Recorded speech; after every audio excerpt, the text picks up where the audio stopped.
কিন্তু ওনার বিরুদ্ধে যেটা শোনা যাচ্ছে যে নন বেলেবল সেকশন দেওয়া হচ্ছে 353, 183 সহ আরও একাধিক নন বেলেবল সেকশন দেওয়া হচ্ছে এবং পুলিশের গায়ে জল দেওয়া, পুলিশের কাজে বাধা দান এবং পুলিশকে ধাক্কা দেয়, এই ধরনের অভিযোগ আনা হচ্ছে। এবং সেই বিষয়টা আমাদের কাছে ভিডিওগ্রাফি আছে। পুলিশ কীভাবে ভাস্কর ঘোষকে মারামারি করেছে সেটাও আমাদের কাছে আছে, সেটা কোর্টে প্রমাণ হবে। আর যতই ধারা দেখ আমরা নন বেলেবল সেকশন দিই, আমরা এই নিয়ে চিন্তিত নই, কারণ এর আগেও আমরা নন বেলেবল সেকশনে কেস খেয়েছি। আমরা জানি কিভাবে এখান থেকে বেরিয়ে আসতে হবে। প্রশাসন কোর্টের উপর আমাদের ভরসা আছে।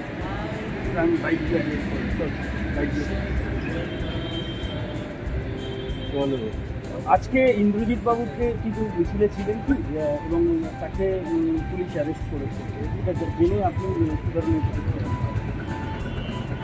আমি প্রথমত একটু হতাশ হয়েছি যে এই ধরনের আমাদের রাজ্যতে এরকম এর আগেও হয়েছে, যারা সমাজকে এগিয়ে নিয়ে যাওয়ার চেষ্টা চালাচ্ছেন তাদের এইরকমভাবে প্রতিনিয়ত বাধার সম্মুখীন হতে হচ্ছে। তবে একদিকে খুবই আনন্দিত হয়েছি একটা কারণে, যে আমাদের এই লড়াইটা বা সবাই যে লড়াইটা আমরা এতদিন ধরে করছি, এটা আমরা যে সঠিক পথে আছি এটা একদম পরিষ্কার। আচ্ছা, আজকে কি আপনি ইন্দ্রজিৎ বাবুর সঙ্গে লালবাজারে দেখা করতে চেয়েছিলেন? অবশ্যই দেখা করতে চেয়েছি, কিন্তু দেখা করতে দিলেন না ওনারা। জানি না কেন দেখা করতে দিলেন না। বাড়ির লোককে তো দেখা করতে দেওয়া উচিত। আর যারা আগে আমাদের সাথীরা রয়েছেন, এরা বহুক্ষণ ধরে অনেক আগে থেকেই এরা অপেক্ষা করছিলেন দেখা করার। খবর পেয়েছেন কেমন আছেন উনি? না, আমি কোনো খবর দেওয়া হয়নি যে ওনার খেয়েছেন ব্যাপার আমি কিছু জানি। নাম বলুন। আচ্ছা, একটু আপনি পিছনে দেবেন।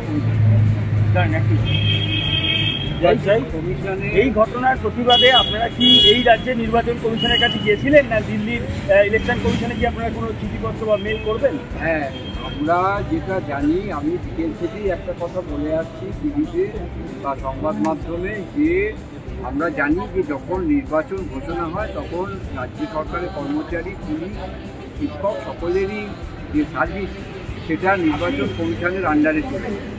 পুলিশকে যে কোনো পদক্ষেপ করতে হলে নির্বাচন কমিশনকে জানিয়ে, এই ধরনের অ্যারেস্ট থাকলে এটা জানিয়ে করতে হবে। কিন্তু দেখা যাচ্ছে যে এই রাজ্যের যে দলদাস পুলিশ, তারা নির্বাচন কমিশনকেও মানে না।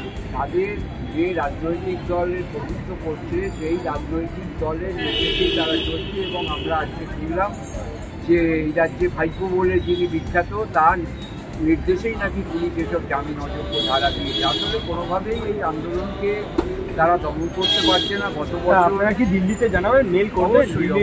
আমরা সমস্তটাই জানাবো, কিন্তু এটা অত্যন্ত দুর্ভাগ্যের যে একটা গণতান্ত্রিক দেশে ইলেকশন কমিশনও প্রথমে আমাদের সাথে অত্যন্ত দুর্ব্যবহার করেছে। আজকে প্রথমে তারা ডেপুটেশন নিতেই চায়নি, তারপরে আমরা চাপাচাপি পরে তারা বলেছে যে ঠিক আছে আমরা পুলিশের কাছে। এবং ভাস্কর ঘোষের আগামীকাল তার নির্বাচনের ডিউটি রয়েছে, সেই অবস্থায় তো নির্বাচন কমিশনের অবশ্যই হস্তক্ষেপ করা উচিত, নাহলে তো তাকে আবার শোকজ করা শুধু রাজভবন। আচ্ছা, আজকে আন্দোলনের পরে সংগ্রামী যৌথ মঞ্চ এবং চাকরি প্রার্থীদের তরফ থেকে রাজভবনে যাওয়ার কথা ছিল, গিয়েছিলেন কি? দেখুন, আমাদের দেখা হয়েছে রাজ্যপালে। আমাদের দুটো দিক ছিল আজকে মহামিছিল। আমাদের যত চাকরি প্রার্থী আছে 7-এর অধিক মঞ্চ নিয়ে আমরা আজকে মিছিল শুরু করেছিলাম। আমরা ইলেকশন কমিশনারকে, সিপি, জয়েন্ট সিপি, লোকাল থানা সবাইকে আমরা মেল করেছিলাম, যারা উদ্যোগ নিয়েছিলাম। মিছিল শুরু হওয়ার সময় পুলিশ কিছু বলেনি। ডরিনা ক্রসিংয়ের কাছে আসতেই পুলিশ অত্যাচার শুরু করে।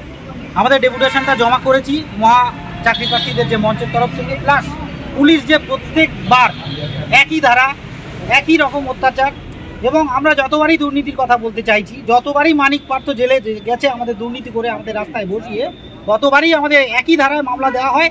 এখনও পর্যন্ত আমাদের 13 জন চাকরি প্রার্থী প্লাস যৌথ মঞ্চের ভাস্কর দাকে প্লাস আরও অনেকে যারা অসুস্থ এবং পুলিশ যেভাবে অত্যাচার করেছে তাদের আটকে রেখেছে।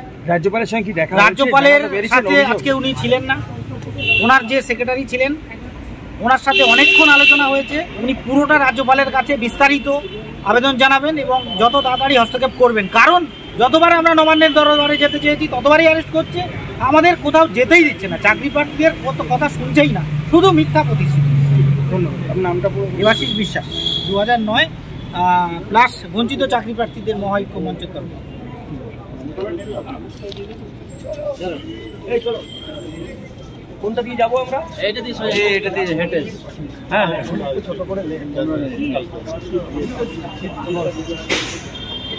হয়ে যাবে। আমি চিনি একটু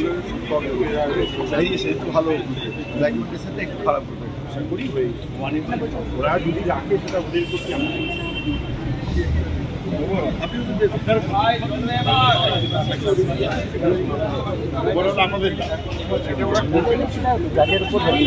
যেমন আমাদেরকে একবার আমাদেরকে যেমন করেছিল, সব ধারা নন যখন আছে কিন্তু আমাদেরকে ব্যাংক সার্কুল থেকে জামিন দিয়ে দিল, শর্ত সাপেক্ষ জামিন। সবাইকে সামনে সবাইকে সামনে রেখে জাজের উপর যাদবপুরে যেটা হয়েছিল, যাদবপুরের কেস।